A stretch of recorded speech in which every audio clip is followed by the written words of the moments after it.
नमस्कार। आज हम डिस्कस करेंगे हिमाचल प्रदेश जीके के इंपॉर्टेंट क्वेश्चन। देखिए, हिमाचल प्रदेश जीके के इंपॉर्टेंट क्वेश्चन डिस्कस करेंगे। हर एक question exam point of view से इंपॉर्टेंट है और डेफिनेटली आने वाले एग्जाम्स में, चाहे वो आपका कोई पेपर 1 का एग्जाम है, हाई कोर्ट का एग्जाम है, चाहे वो आपका HPRCA का, TGT, JBT या फिर sub inspector, junior office assistant, ऐसा कोई भी एग्जाम क्यों ना हो जहाँ पर हिमाचल जीके पूछी जाएगी, वहाँ पर डेफिनेटली आपको हेल्प मिलने वाली है।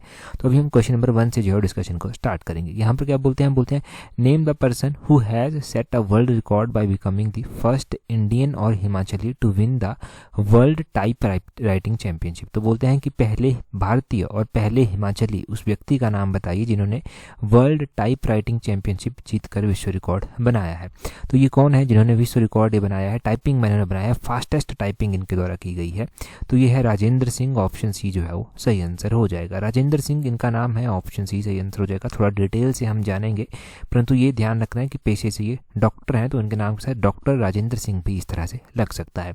अच्छा, यहाँ पर देखिए 1985 में डॉक्टर राजेंद्र सिंह एक डेंटल थे, ये डेंटल सर्जन थे। ये ठियोग शिमला से जो है वो संबंध रखते हैं। तो एक क्वेश्चन क्या बन गया, कहाँ से ये संबंध रखते हैं, ठियोग शिमला से ये संबंध रखते हैं। ये पहले इंडियन बने, पहले हिमाचली बने जिनके द्वारा वर्ल्ड टाइप राइटिंग चैंपियनशिप जीती गई। ये हुई कहाँ पर थी, ये बल्गारिया में जो था वो हुई थी। और इनको जो ये जब गए थे वहाँ पर, तो इनको स्पॉन्सर इनकी एंट्री को किसके द्वारा किया गया था, तो इनकी एंट्री को स्पॉन्सर गोदरेज के द्वारा उस टाइम किया गया था 1985 में। तो गोदरेज बहुत बड़ी ब्रांड है एक अपने आप में, अभी भी और उस टाइम भी होती थी। तो देखो, इनकी टाइपिंग की इस अचीवमेंट के लिए इनका नाम जो है वो Guinness book of world record में भी जो है शामिल हो चुका है। Guinness book of world record में तो शामिल हो ही चुका है, इसके अलावा इनको पद्मश्री अवार्ड भी जो है वो मिल चुका है। डॉक्टर राजेंद्र सिंह इसलिए इंपॉर्टेंट है। तो इनकी ये सारी अचीवमेंट्स आपने ध्यान रखनी। अलग अलग क्वेश्चन यहाँ से बने। पहला क्वेश्चन ये बन गया यहाँ से कि इनका नाम क्या है। दूसरा क्वेश्चन बन गया कि ये कहाँ से हैं, ठियोग शिमला से हैं। तीसरा क्वेश्चन ये बन गया कि जो ये गए थे तो चैंपियनशिप कहाँ पर हुई थी, बल्गारिया में ये हुई थी। और इनको स्पॉन्सर किसने किया था, गोदरेज के द्वारा इनको स्पॉन्सर किया गया था। और इसके अलावा जो है जो एडिशनल क्वेश्चंस मैंने बताए जो यहाँ पर नहीं भी लिखे गए हैं, जैसे कि इनको पद्मश्री अवार्ड दिया गया है, इनका नाम जो है वो Guinness book of world record में शामिल किया गया है। तो ये ध्यान रखना है। और अगला क्वेश्चन देखते हैं हमारे पास क्या पूछा गया। नेक्स्ट क्वेश्चन में बोलते हैं which of the following district of Himachal Pradesh had the lowest rural women population as per census 2011। तो पिछले कल हमने पढ़ा था पेपर 1, पिछले कल क्या हमने संडे को पेपर 1 डिस्कस किया था, उसमें पूछा गया था लोएस्ट अर्बन वुमेन पॉपुलेशन। तो आज हम जो है वो लोएस्ट रूरल वुमेन पॉपुलेशन जो है वो डिस्कस करेंगे। ये क्वेश्चन आपके लिए बहुत ही आसान हो जाएगा अगर हर एक डिस्ट्रिक्ट की रूरल जो वुमेन की पॉपुलेशन है वो मैं आपको बता दूं। सबसे पहले बिलासपुर यहाँ पर दिया गया है। तो बिलासपुर की अगर हम महिलाओं की रूरल पॉपुलेशन की बात करते हैं तो वो कितनी है, वो है 1,77,174। ये ध्यान रखना है। दूसरे नंबर पर जो है चंबा दिया गया है। चंबा की कितनी है, चंबा की है 2,41,009। ये इतनी है इसकी। तीसरे नंबर पर हमीरपुर दिया गया है। हमीरपुर की कितनी है, हमीरपुर की महिलाओं की रूरल पॉपुलेशन ध्यान रखने 2,22,590 ये है। और कुल्लू की अगर हम बात करें तो कुल्लू की कितनी है, कुल्लू की है 1,93,243। ये है यहाँ पर कुल्लू की दी गई। तो इस हिसाब से अगर आप सभी ऑप्शंस को देखेंगे तो लोएस्ट रूरल वुमेन पॉपुलेशन कहाँ पर हुई, वो बिलासपुर में हुई। ऑप्शन ए सही आंसर है। क्या पूरे हिमाचल में जो महिलाओं की ग्रामीण जनसंख्या है वो के बिलासपुर में सबसे कम है? नहीं, पूरे हिमाचल की अगर हम बात करते हैं तो महिलाओं की जो सबसे कम ग्रामीण क्षेत्र में पॉपुलेशन है वो है लाहौल स्पीति में। लाहौल स्पीति में कितनी पॉपुलेशन है, लाहौल स्पीति में है 14,976। ये आपने ध्यान रखना है। हाईएस्ट कहाँ की है, सबसे ज़्यादा जो है वो कहाँ की, तो सबसे ज़्यादा आपने कांगड़ा की ध्यान रखनी है। कांगड़ा की कितनी है, कांगड़ा की भी आपको पता होनी चाहिए। कांगड़ा की जो है वो है 7,18,429। ये है कांगड़ा की। ठीक है जी, तो ये आपको पता चल गया, महिलाओं की पता चला, रूरल एरिया में जो था वो पता चला। अब हम बात करते हैं हिमाचल की ओवरऑल पॉपुलेशन की, जो मैं हर बार आपको यहाँ पर बताता हूँ। ओवरऑल पॉपुलेशन अगर आप हिमाचल की देखेंगे तो ओवरऑल हिमाचल की पॉपुलेशन है 68 लाख, कितनी, 68,64,602। 68,64,602 ये है ओवरऑल। अगर हम इसमें से देखेंगे रूरल एरिया में कितने लोग जो हैं वो रहते हैं, तो रूरल एरिया की जो पॉपुलेशन है वो कितनी है वो भी आपने ध्यान रखनी है। वो है 61,76,050। ये लोग जो हैं वो ग्रामीण क्षेत्रों में रहते हैं। अगर हम अर्बन एरियाज़ में बात करते हैं, अर्बन एरियाज़ में कितने लोग रहते हैं, तो अर्बन एरियाज़ में जो बाकी बच जाते हैं, बाकी कितने बचे यहाँ पर बचे 6,88,552। इतने लोग जो है वो अर्बन एरियाज़ में रहते हैं। अर्बन एरियाज़ का मैंने उस दिन कॉन्सेप्ट क्लियर करवा दिया था आपको। आज हमने रूरल एरिया का कॉन्सेप्ट जो है वो पता कर लिया, और वो भी हमने महिलाओं में, वुमेन में जो है ये कॉन्सेप्ट क्लियर किया। अगर हम मेन में देखेंगे, पुरुषों में अगर हम देखेंगे रूरल एरियाज़ में, तो यहाँ पर देखो अर्बन वाला मैं मिटा देता हूँ फिलहाल के लिए, ठीक है, ये लिख लिया होगा आपने। देखो रूरल एरिया में ना महिलाओं की कितनी है, पुरुषों की कितनी है, मेल और फीमेल आपको ध्यान रखना है। मेल में आपने ध्यान रखना है, यहाँ पर है 31,10,345, ये है 31,10,345, ये मेल पॉपुलेशन है ग्रामीण क्षेत्रों में।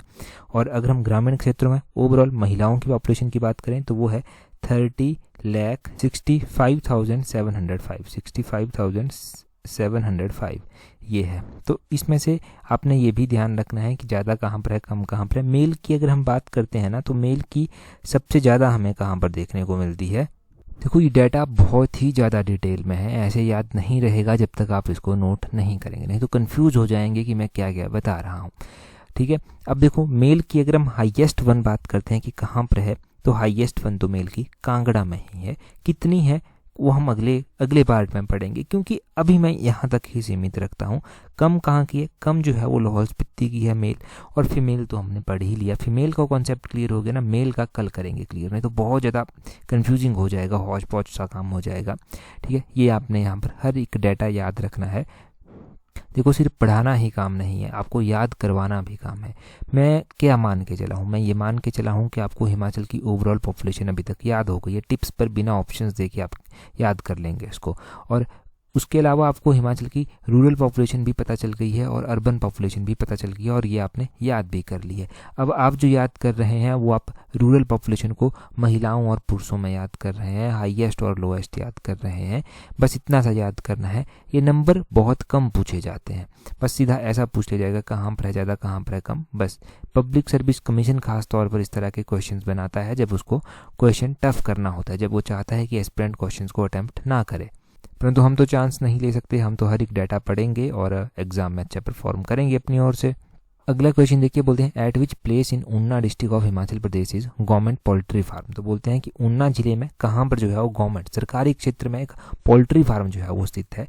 अगर हम पोल्ट्री फार्म की बात करते हैं कहाँ पर, ऊना डिस्ट्रिक्ट में, ऊना डिस्ट्रिक्ट में एक सरकारी क्षेत्र में पोल्ट्री फार्म भी जो है वो स्थित है। और ये पोल्ट्री फार्म कहाँ पर स्थित है, ये ऊना के अंजोली में स्थित है। अंजोली ऊना में पड़ता है, ऑप्शन बी जो है वो सही आंसर है।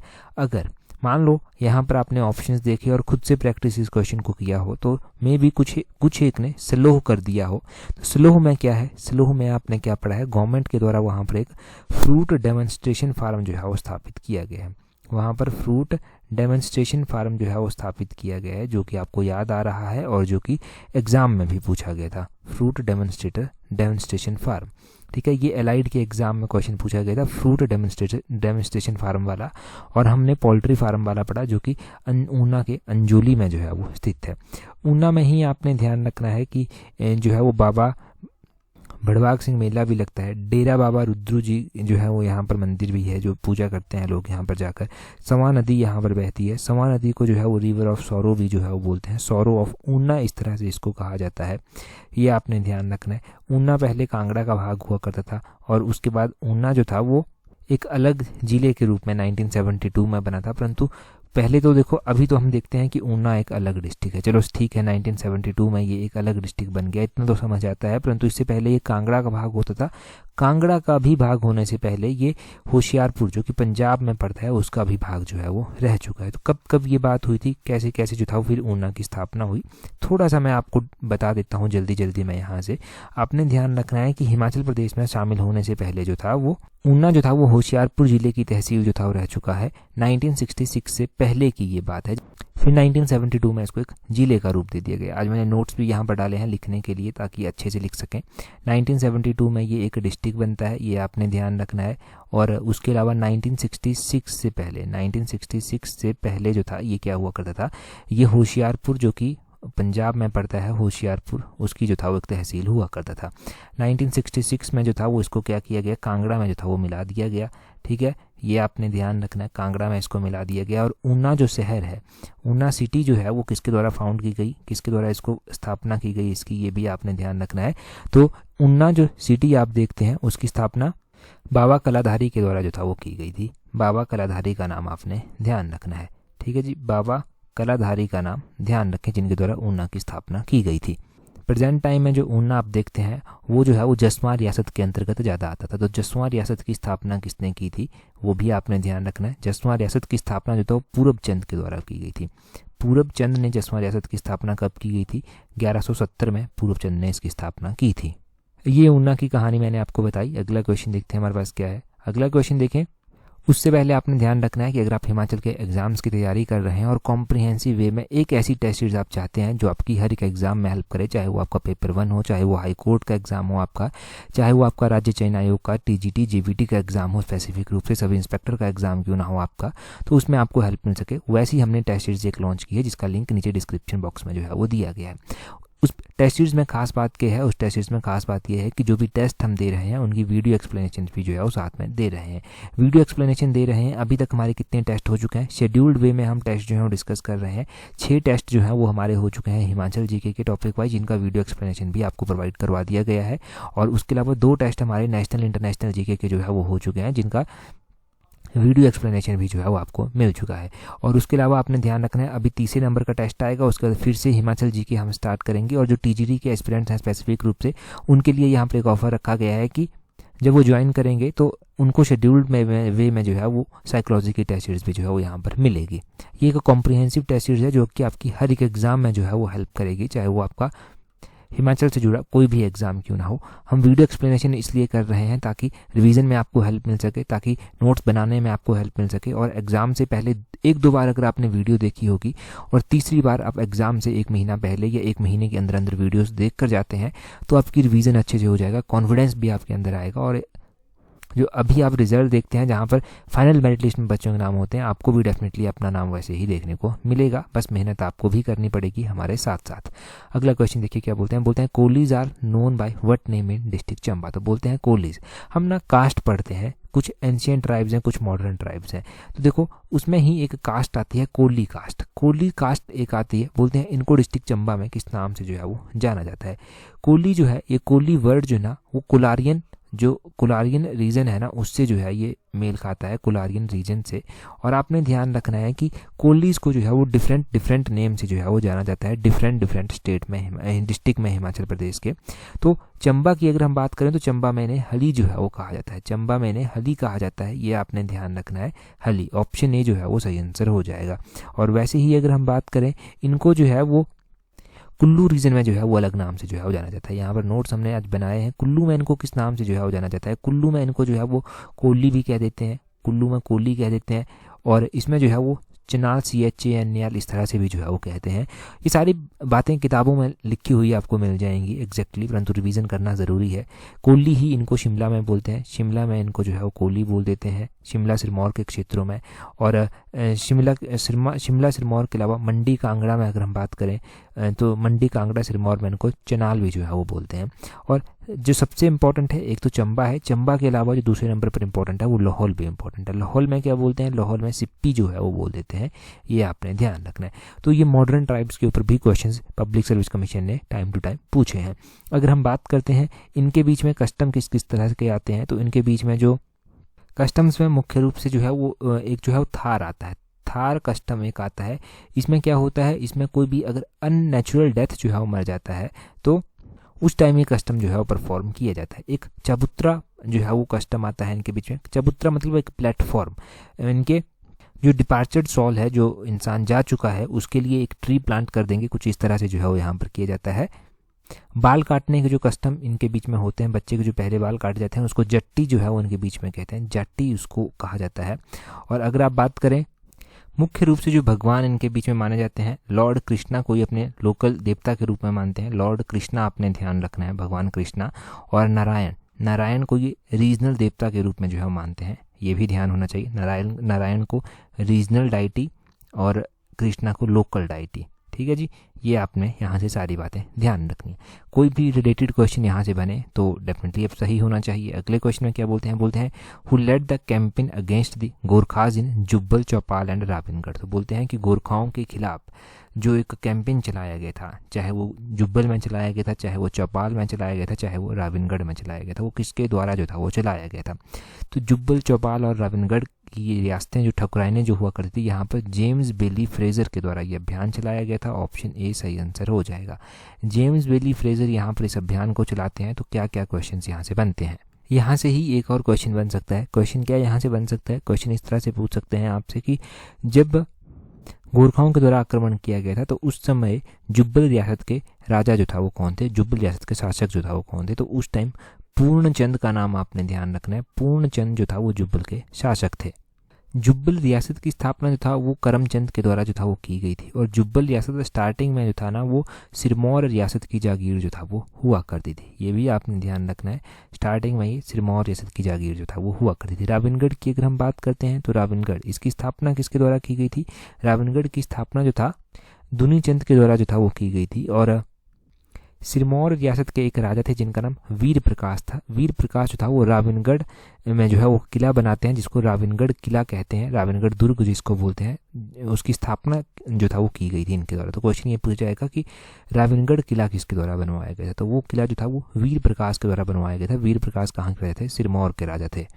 और बाकी की जो क्वेश्चंस बनते हैं जैसे कि 1857 के विद्रोह से रिलेटेड या फिर गोरखाओं के आक्रमण से रिलेटेड, वो हम आगे चलकर अभी देखेंगे एक आध क्वेश्चन वैसा भी। अगले क्वेश्चन में देखिए क्या बोलते हैं when was the Congress party meeting held at ताल इन सुजानपुर टिहरा। तो पिछले कल भी वन लाइनर क्वेश्चंस में ये गिरिराज पत्रिका में क्वेश्चन डिस्कस हुआ था। आज हम एमसीक्यू बेस्ड में जो है वो डिस्कस कर रहे हैं। याद रहा है या नहीं, ये प्रैक्टिस आपकी हो जाएगी और डिटेल में भी थोड़ा सा जान लेंगे। सुजानपुर टिहरा के ताल में कांग्रेस पार्टी की एक बैठक जो है वो होती है। उस बैठक का ईयर कौन सा था जब वो बैठक जो था वो हुई थी। तो इस बैठक की अगर हम बात करें, इसको ताल कॉन्फ्रेंस जो है वो बोलते हैं। इसको ताल कॉन्फ्रेंस के नाम से जो है वो जाना जाता है। और ये कॉन्फ्रेंस जो था वो 1927 में हुई थी। ऑप्शन बी सही आंसर है। कई बार कुछ नहीं पूछता, एग्जामिनर पूछ लेता है ताल कॉन्फ्रेंस कब हुई थी, आप बोल देंगे 1927 में हुई थी। कई बार वो पूछ लेता है कहाँ पर ये ताल कॉन्फ्रेंस हुई थी, आपका आंसर होगा सुजानपुर टिहरा में जो था ये हुई थी। और मुख्य नेता जो यहाँ पर थे जिनके द्वारा ये अटेंड की गई थी, जैसे कि बाबा कांसीराम हो गए, ठाकुर हजारा सिंह हो गए, पहाड़ी गांधी भी बाबा कांसीराम को बोला जाता है। और पहाड़ी गांधी की टाइटल भी इनको इसी दौरान जो था वो दिया गया। पहाड़ी गांधी का टाइटल जो था वो इनको जवाहरलाल नेहरू के द्वारा जो था वो दिया गया था। ये आपने ध्यान रखना है। तो इतना काफ़ी है, यहाँ से ज़्यादा डेप्थ में नहीं जाएंगे। आगे बोलते हैं यहाँ पर in which region of Himachal Pradesh is Bhagalani dialect spoken. तो बोलते हैं ये जो भगलानी बोली जाती है ये कहाँ पर जो है बोली जाती है, हिमाचल के किस क्षेत्र में ये बोली जाती है। तो हिमाचल में ना बहुत सारी बोलियाँ जो है वो बोली जाती हैं। भगलानी बोली जो है वो कहाँ पर बोली जाती है, आपने ध्यान रखना है। भगलानी बोली जो है वो बोली जाती है अर्की कुनिहार के क्षेत्रों में। ऑप्शन बी जो है वो सही आंसर है। भगलानी आपने ध्यान रखना है अर्की कुनिहार के क्षेत्रों में बोली जाती है। इसके अलावा जो है वो अगर हम बात करते हैं सिरमौर जो सोलन क्षेत्र है हमारा, सोलन क्षेत्र की, वहाँ पर महासवी भाषा बोली जाती है। और भी कुछ स्थानीय बोलियाँ बोली जाती हैं जैसे कि भगाटी वहाँ पर बोली जाती है, क्योंथली भाषा वहाँ पर बोली जाती है, हंडूरी भाषा वहाँ पर बोली जाती है।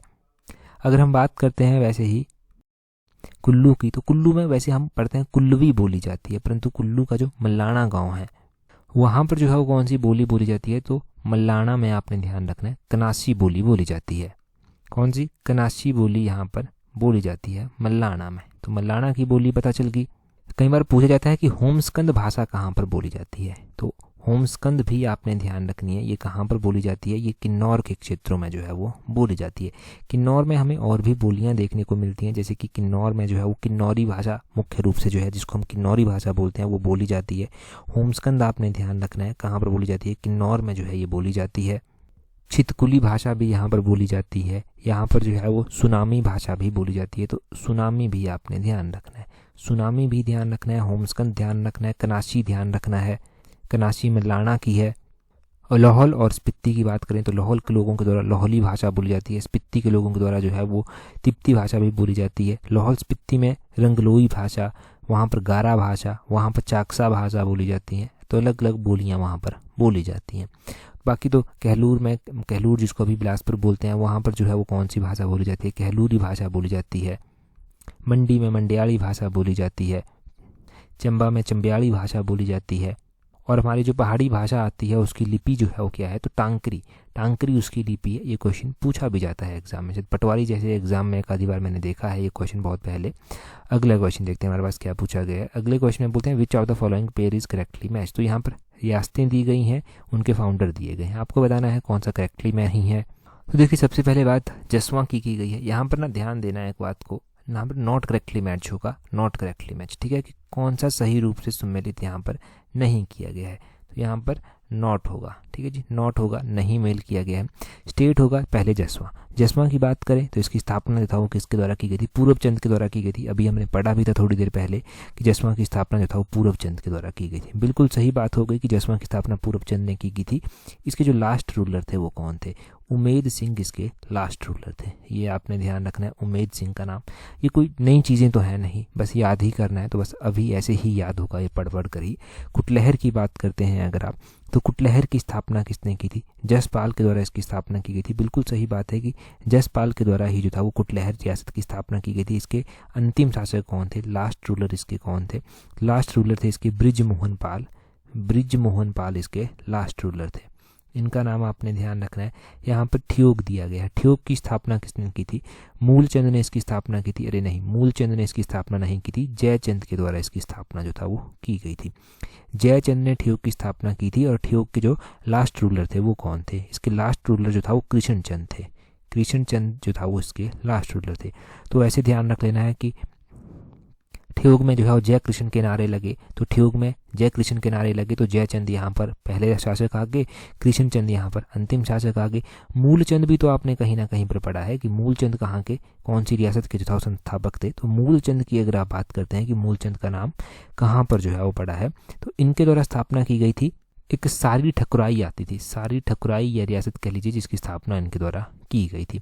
यहाँ पर रतेश होगा, यहाँ पर रतेश होगा। रतेश की स्थापना राम सिंह के द्वारा की गई थी। बिल्कुल सही बात है, राम सिंह ने इसकी स्थापना की थी। और शमशेर सिंह इसके लास्ट रूलर थे, शमशेर सिंह इसके लास्ट रूलर थे और स्थापना इसकी राम सिंह ने की थी।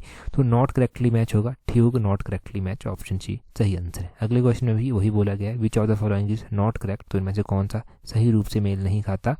4 स्टेटमेंट्स दी गई हैं। पहली स्टेटमेंट में क्या बोलते हैं, बोलते हैं on 24 August 1809 Maharaja Ranjit Singh took over the possession of Kangra fort. बिल्कुल सही बात है, 1809 में ज्वालामुखी की संधि हुई थी, जिससे कांगड़ा किले का जो पोजेशन था वो महाराजा रणजीत सिंह के पास चला गया था। तो ज्वालामुखी की संधि कब हुई, 1809 में हुई। उसके बाद क्या हुआ, रणजीत सिंह के पास कांगड़ा का किला चला गया। पहली स्टेटमेंट तो सही है। दूसरे में बोलते हैं कि 1840 में कमलागढ़ किला जो था, कमलागढ़ किला जो था वो जीत लिया गया जनरल वेंचुरा के द्वारा। कमलागढ़ किला मंडी का ये किला है और ये जनरल वेंचुरा ने जीत लिया था। हमने पढ़ा था कल परसों ही कि जनरल वेंचुरा मंडी पर अटैक करते हैं और कमलागढ़ किले को अपने अधीन ले लेते हैं। जनरल वेंचुरा थे कौन, तो जनरल वेंचुरा महाराजा रणजीत सिंह के पोते, जिनका नाम नैनिहाल सिंह था। नैनिहाल सिंह की सेना में हुआ करते थे ये, और ये एक फ्रांसीसी थे। इनके द्वारा जो था वो क्या किया गया था, मंडी पर आक्रमण करके जो था वो कमलागढ़ किले को अपने अधीन ले लिया गया था। और उस टाइम मंडी के राजा कौन हुआ करते थे, बलवीर सेन जो था वो मंडी के राजा हुआ करते थे। बलवीर सेन का नाम भी ध्यान रखना है। फिर 1840 में बलवीर सेन को भी बंदी बना लिया गया था और अमृतसर ले गए थे ये अपने साथ, जहाँ पर गोविंदगढ़ किले में इनको रखा गया था। और फिर बाद में चलकर देखने को मिलता है कि मंडी रियासत 1846 में जो था वो ब्रिटिशर्स के अधीन जो था वो आ जाती है। और बाद में चलकर 1851 में ये देखने को मिलता है कि बलवीर सेन की मृत्यु भी जो है वो हो जाती है। दूसरी स्टेटमेंट भी सही है, पहली भी सही है। तीसरे में बोलते हैं घमंड चंद बिकेम रूलर ऑफ कांगड़ा इन 1758 की। घमंड चंद 1758 में कांगड़ा के रूलर बने थे।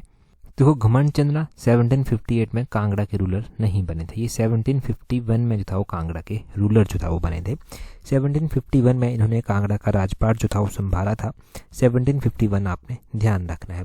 और 1751 में ये जो था वो कांगड़ा के रूलर जो है वो बन जाते हैं। और अहमद शाह दुरानी जो था वो उस टाइम जो था वो क्या हुआ करता था, उस टाइम पंजाब जो दोआब हुआ करता था और उसके जो आसपास क्षेत्र हुआ करते थे उस टाइम वहाँ पर जो था वो रूल करता था। तो घमंड चंद से जो था वो काफ़ी प्रभावित था अहमद शाह दुरानी के द्वारा जो था वो जलंधर दोआब का जो था वो गवर्नर भी बनाया गया था घमंड चंद को। तो घमंड चंद 1759 में जो था ये जलंधर दोआब का जो था वो गवर्नर बनाया गया था किसके द्वारा? अहमद शाह दुरानी के द्वारा। घमंड चंद की मृत्यु कब हुई थी? तो 1774 में। ये आपने ध्यान रखना है कि इसकी मृत्यु कब हुई थी घमंड चंद की? 1774 में जो था वो इसकी मृत्यु हो गई थी। आगे बोलते हैं 1807 गोरखा कैप्चर द सिरमौर। देखो 1807 में नहीं कैप्चर किया गया था। तो हमारी सी और डी दोनों ही स्टेटमेंट्स जो हैं वो गलत हैं, ये ध्यान रखना है आपने। और पहली दूसरी स्टेटमेंट हमारी सही थी। यहाँ पर लिखा भी गया है कि Gorkha capture the Sirmaur princely state in 1803। 1803 में जो था वो गोरखाओं के द्वारा सिरमौर को कैप्चर जो था वो किया गया था। अगला क्वेश्चन देखिए क्या बोलते हैं। अगले क्वेश्चन में बोलते हैं which of the following is not correctly match. Telegram group पर मैंने ये क्वेश्चन डाला था। और हिमाचल जीके का ये बड़ा ही कॉमन सा क्वेश्चन है, लेक्स के बारे में पूछा गया है, परंतु सिर्फ और सिर्फ 40% एस्पिरेंट्स के द्वारा जो था वो सही आंसर टिक किया गया था। बाकी ने जो था वो अदर के ऑप्शंस को जो था वो सिलेक्ट किया था। 40% के द्वारा जो था वो ऑप्शन ए को चुना गया था और बाकियों ने जो था वो 60% ने इन 3 ऑप्शंस को जो था वो चुना था। तो नॉट करेक्टली मैच जब पूछा गया ना तो सुरंग लेक कुल्लू में भाई नहीं है सुरंग लेक। ये हमने टेस्ट सीरीज में भी क्वेश्चन पढ़ा है। टेस्ट सीरीज में क्वेश्चन पढ़ा है, कन्फ्यूजन होता है ऐसे क्वेश्चन में, तो लेक्स के टॉपिक में देखना ये क्वेश्चन वहाँ पर कवर हुआ है। सुरंग लेक कुल्लू में नहीं आती, ये किन्नौर में आती है। किन्नौर में हमारे पास इस तरह की 2 लेक्स आती हैं, एक नाको लेक किन्नौर में आती है, एक सुरंग लेक किन्नौर में आती है। बाकी कलासर लेक मंडी में है, करेरी लेक कांगड़ा में है और चंद्रकूप लेक जो है वो चंबा में ही स्थित है। तो टेलीग्राम का ये कॉन्सेप्ट क्लियर करा दिया और 4 लेक्स आपकी यहाँ से रिवाइज हो गई दूसरी बार। जिन्होंने टेस्ट सीरीज ग्रुप जो है वो ज्वाइन किया है उनकी तीसरी चौथी बार जो है ये रिवाइज हो गई। अगला क्वेश्चन देखिए। अगले क्वेश्चन में क्या बोलते हैं? अगले क्वेश्चन में बोलते हैं Shyam Charan Negi of Himachal Pradesh and oldest voter of India cast his vote in 2022 for the. तो श्याम चरण नेगी ने 2022 में अपना वोट दिया था अंतिम बार, परंतु कौन सी बारी इन्होंने वोटिंग जो था वो की थी वो आप कमेंट करके बताएंगे। इससे पहले जो मिशन एलाइड का पार्ट है उसमें पहला ही क्वेश्चन हमने डिस्कस किया है। टेलीग्राम पर अगर आपने ज्वाइन नहीं किया है और करना चाहते हैं तो टेलीग्राम से सर्च करना @allexam31। आपको हमारा टेलीग्राम चैनल मिल जाएगा। टेलीग्राम पर हर एक इंपॉर्टेंट अपडेट जो एग्जाम में आपकी हेल्प करती है वो आपको दे दी जाती है। टेलीग्राम पर ही आपको व्हाट्सएप ग्रुप का लिंक भी मिल जाएगा, वहाँ पर भी ज्वाइन कर लेना। That's all. Thank you very much for watching and listening it very patiently.